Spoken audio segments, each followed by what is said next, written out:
Conakry, Arabie Saoudite à vélo. Oui. Qu'est-ce qui s'est passé? Alhamdulillah, et comme on l'avait dit ici, j'ai quitté Conakry ici le 6 mai.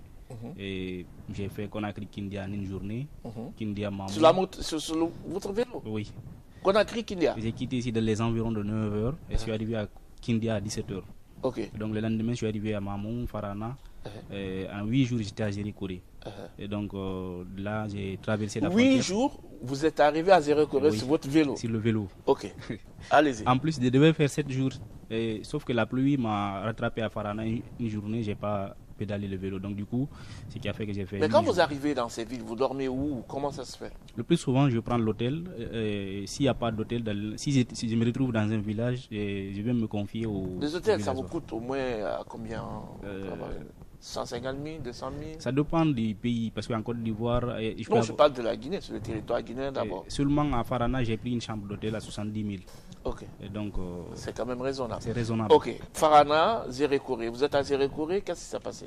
J'ai traversé la frontière. Vous n'avez pas eu de difficultés à la frontière? Pas du tout. Comme j'étais déjà connu à la frontière guinéenne, donc... Bien sûrement, il avait ses pièces d'identité. Ah oui, j'avais le passeport. J'ai traversé la frontière. Les Ivoiriens aussi me connaissaient, donc alhamdoulilah. Est-ce que vous êtes allé à la Cannes? À pied. À pied. Ah, c'était vous? Oui. La dernière fois, il n'y a pas longtemps. Ils étaient deux, hein? Exactement, ils sont passés dans cette émission. Quand il est revenu, ça fait au moins 2... J'étais à Paris quand tu m'as appelé. Oui. Après, je lui ai dit non, je suis revenu quand je suis tombé malade. Après, je lui ai dit non, il faut attendre, il faut attendre. Mais toutes les semaines, il appelle. Parce qu'il veut venir faire le compte rendu de ce qui s'est passé. Moi, je l'ai vu sur les réseaux sociaux, ça fait tellement le buzz. Et même voilà. dans les émissions, dans les... Maintenant, voilà, ok, à partir de la Côte d'Ivoire, qu'est-ce qui s'est passé? Là, j'étais un peu inquiet parce que je ne connaissais pas le Ghana, ainsi de suite, quoi. Mais tu n'avais pas pensé à ça qu'on a créé avant d'aller jusqu'en Côte d'Ivoire?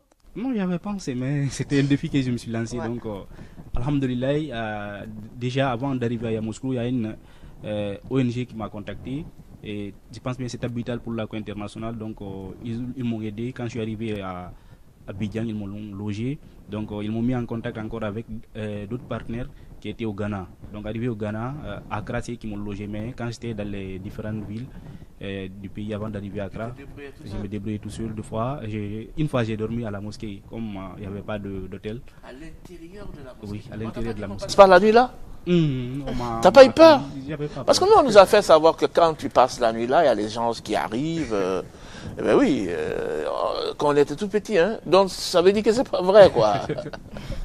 Non, c'est des histoires qu'on raconte aux enfants pour les faire peur. Ok, tu as passé la nuit à la mosquée? Oui, à l'intérieur de la mosquée, il n'y avait même pas de fenêtres. Il n'y a pas de fenêtre? Oui, c'est une mosquée qui était en construction. Mais ok, dans un petit village? Oui, il n'y avait même pas le réseau encore. Ok, vous êtes arrivé à Accra? Oui, il y a le responsable encore de l'ONG qui est au Ghana qui m'a logé. Donc, j'ai continué. J'ai rencontré des Guinéens qui sont à Accra et puis l'ambassade. Ils m'ont donné des conseils. Après, j'ai continué. Et en 20 jours, j'étais arrivé à Lagos, au Nigeria.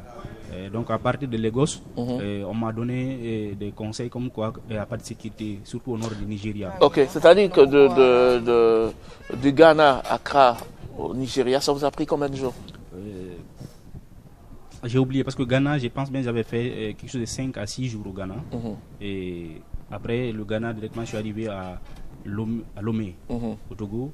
Là-bas aussi, j'ai fait une journée, j'ai traversé le pays, je suis arrivé à Cotonou, la capitale. T'as pas eu de soucis avec votre vélo? Jusqu'au Nigeria, j'avais pas de soucis avec le vélo. Arrivé, j'ai fait une journée encore, Lomé, Cotonou. Maintenant, de Cotonou à Lagos, j'ai fait une journée encore, ce qui fait 20 jours. Et alhamdoulilah, le vélo n'était pas tombé en panne. Mais à partir de Lagos, il y avait des difficultés avec le vélo. C'était quoi les difficultés? Il y avait des crevaisons, il y avait des pièces qui ont commencé à lâcher. Donc, du coup, c'était compliqué parce que j'avais prévu même de faire Lagos-Abuja en 4 jours, quelque chose de 770 km. Mais avec les c'est un truc de fou, quoi. Honnêtement, allez-y. Avec les pannes, je ne pouvais pas accélérer, donc du coup, j'ai fait 7 jours. Et... Arrivé à Lagos, vous n'avez pas pensé à réparer votre vélo? Non, le vélo était encore bon. C'est après Lagos, le vélo est tombé en panne. En cours de route, maintenant, j'avais du mal à trouver des garages. Donc, ça m'a fatigué. Et l'argent encore que j'avais prévu... Tu avais combien sur toi au départ de Conakry? J'avais beaucoup d'argent avec moi. C'est-à-dire près de 2000. 2000 $2000. Oui. Ok. Donc, mais l'argent que j'avais fait, la monnaie en Naira était finie. Donc, j'ai fait 2 jours dans la galère. J'avais pas à manger. Et même pour passer la nuit à l'hôtel, ils n'ont pas accepté parce que j'avais des lérous en CFA, argent en CFA, donc ils n'ont pas accepté. Et finalement, je suis venu me confier à un vieux dans une station et finalement, il m'a logé. Et en anglais? Tu parles bien l'anglais? Non, je me suis débrouillé avec les applications. Qu'est-ce que tu as dit? J'ai utilisé une application qui traduisait. Donc moi, je parle en français, l'application traduit. Ah ouais, moi ça m'est arrivé aussi à Kigali. Mais je, je ne vous raconterai pas la suite, ce qui s'est passé après. Effectuer ce genre de voyage au compte de la religion, donc tous ceux qui sont de la religion, forcément, ils se mettent à votre disposition. Ouais. Alors, vous avez convaincu était quand même avec moi. Ben oui, c'est pareil. Et vous êtes arrivé, vous avez parlé au vieux, vous êtes allé passer la nuit chez lui? Non, il y avait une station et ils ont aménagé une petite mosquée. Donc j'ai passé la nuit. Il m'a apporté à manger. Et la nuit et le matin encore, ils m'ont offert presque 1000 naira comme ça, comme argent de poste. J'ai continué. Et le soir encore, j'avais rien avec moi comme naira. Donc là, à 20h, je suis arrivé dans un village. Directement, je me suis dirigé à la mosquée. J'ai prié avec les musulmans. Donc, je me suis présenté à eux. Après, j'ai voulu passer la nuit à la mosquée. Donc, ils m'ont dit non, que c'est pas dans leur habitude. Mais ils ont trouvé une chambre d'hôtel pour moi. Ils m'ont offert de l'argent encore. Et le lendemain, je suis arrivé à Abuja. Donc là encore, il y avait nos parents qui m'attendaient déjà. Donc, alhamdulillah, ils se sont occupés de moi. Ils m'ont aidé pour avoir le visa. Donc, pour l'Arabie Saoudite? Pour l'Arabie Saoudite. Parce qu'à part du Nigeria, je ne pouvais plus continuer avec le vélo. Pour des raisons de sécurité. Donc, qu'est-ce qu'ils t'ont dit là à partir du Nigeria? Moi-même, j'ai vu sur la route une importante équipe de sécurité, quoi. Donc, j'ai compris des dispositifs équipe de sécurité. Il y avait des barrages un peu partout, donc mais quand même ils m'ont pas fatigué, mais moi-même j'ai constaté que je ne pouvais plus. Et même en cours de route on m'a attaqué au Nigeria. Ça se comprend, hein? Le Boko Haram sévit en Nigeria, donc forcément donc j'avais un peu peur, donc j'ai décidé de me limiter là avec le vélo. On a lancé la procédure pour le visa avec l'appui de l'ambassade de la Guinée. Mais finalement, est-ce que tu avais les sous quand même de t'acheter le Hajj à partir du Nigeria? Parce que c'est quand même coûteux, hein? C'est la fortune. Oui, je pouvais le faire. Je pouvais avoir le visa et puis les billets d'avion. Il y avait des gens aussi qui ont décidé de m'accompagner, tels que Hasmi Diallo, le PDG de Kafifou, Tiki Store, il y a beaucoup de personnes. Mais malheureusement, ça n'a pas abouti. Ça n'a pas abouti, mais alhamdulillah. Je voulais même prendre le vol pour partir après la fête de Ramadan pour faire la Umrah, mais finalement je me suis dit, il faut que je rentre. Donc ça veut dire que tu n'es pas parvenu à arriver à la Mecque sur votre vélo, mais tu as pu quand même collecter quelques fonds. Déjà j'avais l'argent avec moi, mais ce que les gens m'ont donné, c'est pas trop. C'était symbolique en fait. Il y avait des gens qui m'ont envoyé $5, quelques 2-3 personnes comme ça. Et quand le vélo est tombé en panne aussi, il y a un monsieur qui est du côté de l'Angola qui m'a envoyé $200 pour que je puisse m'acheter un nouveau vélo. Mais j'ai dit non, le vélo que j'avais tu as cherché à réparer. Coûte déjà $3500. Donc c'était coûteux. Alors maintenant, au retour d'Abuja, vous n'êtes pas parvenu à vous rendre au de l'islam. Quel est le message que vous avez à nous passer ce matin par rapport à tout ça? Déjà, je n'ai pas abandonné le projet. Je suis revenu en Guinée. Tu veux encore aller à la Mecque sur votre vélo? Inch'Allah. Au mois de novembre, je vais bouger ici, Inch'Allah, si tout se passe bien. Mais là, je vais passer par le Sénégal, la Mauritanie, le Maroc. À partir du Maroc, je vais voir si je peux avoir le visa de l'Espagne pour continuer vers l'Espagne, la France, l'Italie, jusqu'en Turquie.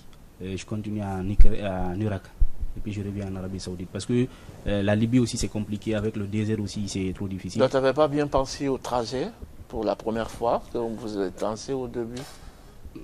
J'avais réfléchi, mais j'ai pas pu. Tu continues toujours? Mais c'est quoi le chemin le plus adroit pour arriver à la Mecque? C'était de passer par le Mali, le Burkina, le Niger, aller directement au Tchad, Soudan. Mais comme vous savez, déjà au Soudan il y a la guerre. Au Tchad aussi il n'y a pas trop de sécurité avec les terroristes. Donc du coup, j'ai décidé de changer d'itinéraire. De contourner. Donc, ça va me faire 11 000 km. le nouveau itinéraire là. C'est un truc de fou, honnêtement. Que je pourrais faire, je pense bien en 76 jours, ce qui veut dire 2 mois et presque 2 semaines comme ça. Inch'Allah, c'est tout se passe. Catherine, tu as une question?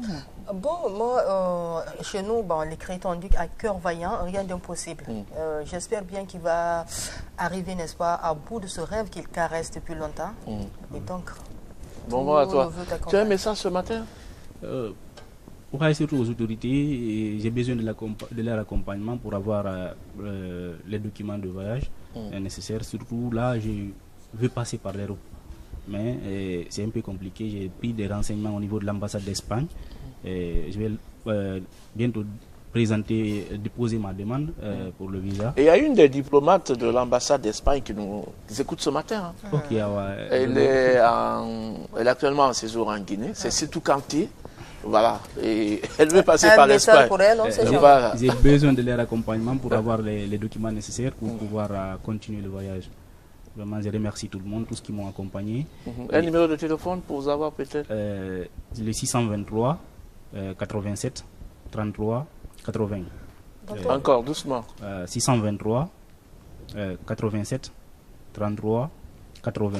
Mamadou Kadialiou Barry, c'est son nom? Oui, tonton Bouba, j'ai bien envie de savoir qu'est-ce que peut motiver, n'est-ce pas, un citoyen. C'est la foi. Ah ben oui, parce que c'est la foi, on ne peut pas chercher ça loin, il va se rendre où lui c'est l'islam. Et il n'y a pas autre chose? Il n'y a pas autre chose. La baraka, c'est ça même. Je me suis dit, on avait déjà fait d'autres parcours qu'on a écrit à Abidjan à pied, qu'on a écrit Farana à pied. Et là, je me suis dit, il fallait que j'avais plus d'excuses pour aller à la Mecque. Donc, je me suis dit, il faut que j'essaie de le faire. Et déjà, lors de la victoire de la Guinée contre... Guinée équatoriale. Oui, j'avais tellement que c'était chaud, j'ai dit, si la Guinée remporte ce match-là, j'allais partir en Arabie Saoudite avec le vélo. Et directement, même pas 30 secondes après, la Guinée a gagné. Wow. Ok. Là-bas, j'ai acheté le vélo en Côte d'Ivoire. Je me suis dit, il faut que j'essaye. Je suis rentré avec le vélo. Abidjan, j'ai fait 6 jours. Donc, j'ai vu que c'était faisable. Mais seulement, j'avais eu des difficultés pour avoir le visa en Guinée ici. Quand je suis allé à la Ligue islamique, le monsieur que j'ai rencontré m'a dit d'envoyer... Le prix normal d'abord, c'est 54 millions. Mais il n'y avait plus de place disponible. Il va essayer de faire des trucs pour m'aider, d'envoyer 65 millions. Après, quand j'ai expliqué la manière dont je voulais voyager, il m'a dit que ça ne correspond pas au visa dont il disposait. Parce que ça allait expirer. Donc, il m'a dit d'envoyer 70 millions, il va m'aider à avoir le visa tourisme. Donc, c'est comme ça que je suis parti. Mamadou Kadialiou Barry, merci. Merci, M. Bouba. Et merci, revenez encore et encore. Si vous continuez, vous souhaitez toujours arriver un peu à votre fin. Oui, on ne sait pas quel sera le prochain défi. Voilà, et quand vous arrivez avec votre... comment on a dit ça en français? Quand tu arrives de la Mecque, là, ce qu'on met sur la tête. Turban. Le turban. Voilà. N'hésitez pas de faire un tour ici. Et ça va me faire plaisir de te voir ici dire que l'histoire a commencé là. Et son nom, c'est Mamadou Kadialiou Barry. Et là, il avait souhaité se rendre au lieu de l'islam à vélo, d'ailleurs. Mais malheureusement, il ne baisse pas les gardes. Il va continuer à le faire. Il est temps de la rubrique Info culturelle avec Fanta Condé.